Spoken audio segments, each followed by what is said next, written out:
Bismillah, alhamdulillah, wassalatu wassalamu ala rasulillah, assalamu alaikum wa rahmatullahi wa barakatuh.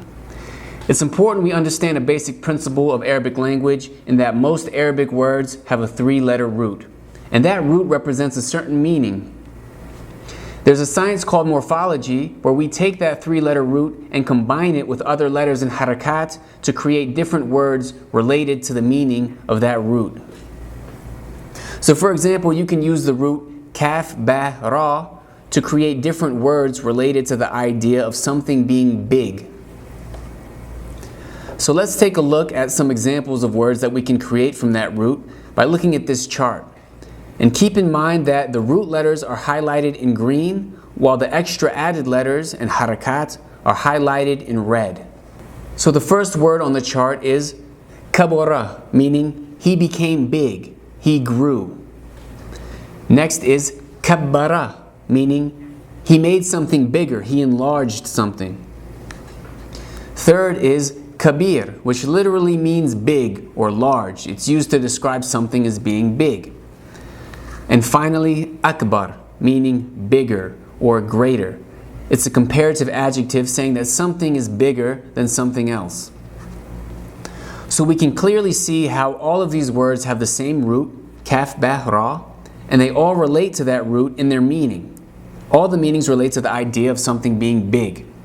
But all these words also slightly differ in meaning from one another according to the different letters and harakat that surround the root letters. And one thing that's very nice about the Arabic language is that it follows particular patterns. So for example, we can keep those extra red letters and harakat that we added to the root in this example, and we can just add them to other root letters to create the same types of words. For example, let's take the root sad, ghain, ra, which can be used to create words related to the idea of something being small, and let's add those same red letters and harakat from the previous example to these root letters and see how we get the same types of words that only vary in meaning due to the fact we're using a different root.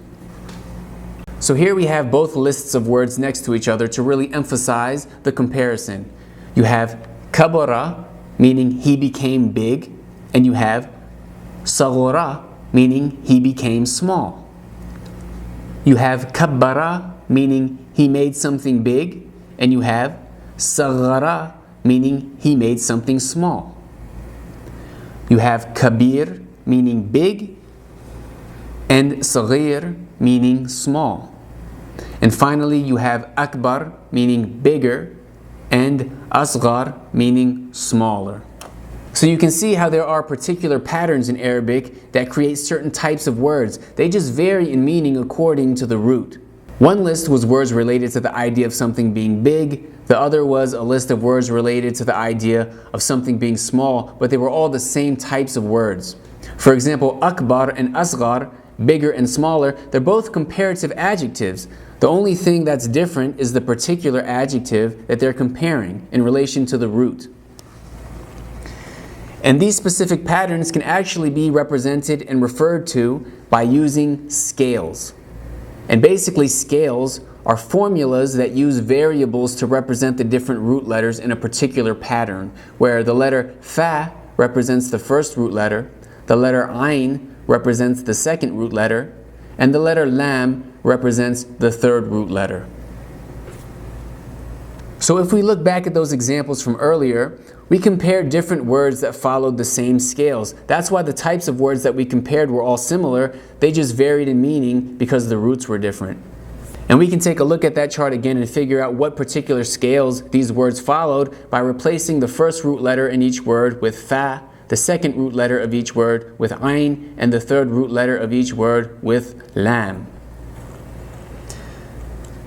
So for example, if we take kabara and saghara, and we change the first root letter of each word to fa, the second root letter of each word to ayn, and the third root letter of each word to lam, we see both words are on the same scale, which is fa'ula.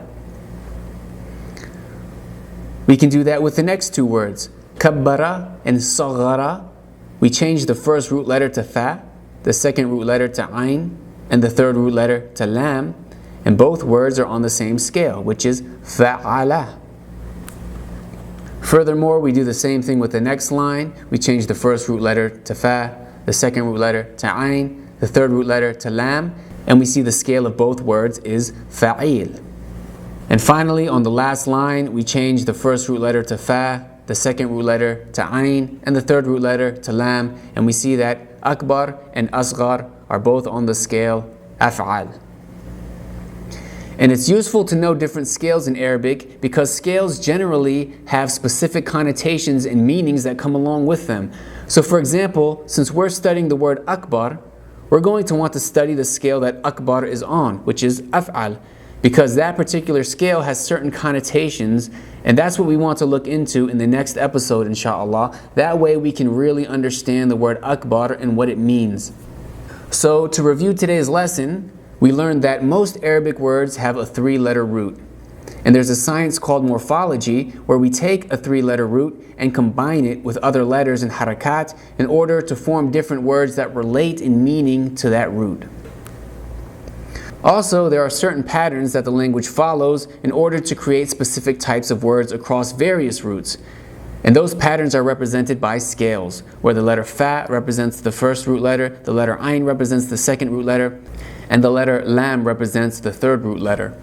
In particular, the word akbar is on the scale af'al, and in the next episode we will learn more about that particular scale so that we can better understand the real meaning and essence of the word akbar in the phrase Allahu Akbar. Jazakumullahu khairan for watching. Assalamu alaikum wa rahmatullahi wa barakatuh.